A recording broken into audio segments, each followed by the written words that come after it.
আমার মতো যদি তোমরাও পনির খেতে খুব ভালোবাসো তাহলে এই রেসিপিটা একদম স্কিপ না করে প্রথম থেকে লাস্ট অবধি দেখতে পারো।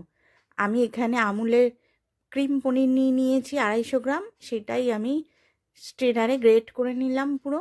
আর এখানে নিয়েছি অল্প পেঁয়াজ, লাল ক্যাপসিকাম, হলুদ ক্যাপসিকাম, সবুজ ক্যাপসিকাম আর একটু টমেটো আর কাঁচা লঙ্কা কুচিয়ে নিয়েছি। কড়া বসিয়ে দিয়েছি, কড়া গরম হয়ে যেতে এতে একটু সাদা তেল দিয়ে দিলাম। আর একটু সামান্য এতে ফোড়নে দেব গোটা জিরে, অল্প একটু গোটা জিরে দিয়ে দিলাম। তারপরে দিয়ে দিলাম পেঁয়াজ, যেটা একদম ছোট ছোট করে কুচিয়ে নিতে হবে পেঁয়াজটা। পেঁয়াজ টমেটো সবই ছোট ছোট করে কেটে নিতে হবে। আর তারপরে সব কিছুই দিয়ে দিলাম, দিয়ে একটু ভাজা ভাজা করে নেব। এই রেসিপিটা খুবই তাড়াতাড়ি হয়ে যায়, হাতে সময় না থাকলে তোমরা এই রেসিপিটা করে চটজলদি বেরিয়ে যেতে পারো।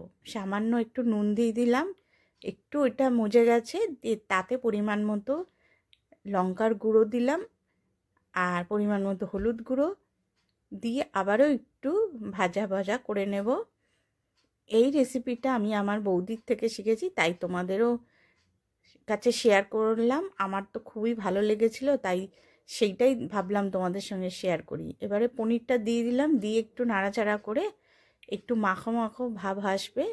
অল্প সামান্য জল দিতে হবে, এটা বেশি জল দিলে হবে না, একটু খারাপ লাগবে খেতে, তাই সামান্য পরিমাণে গরম জল দিলাম। দিয়ে এবারে পরিমাণ মতো একটু মিষ্টি দিলাম।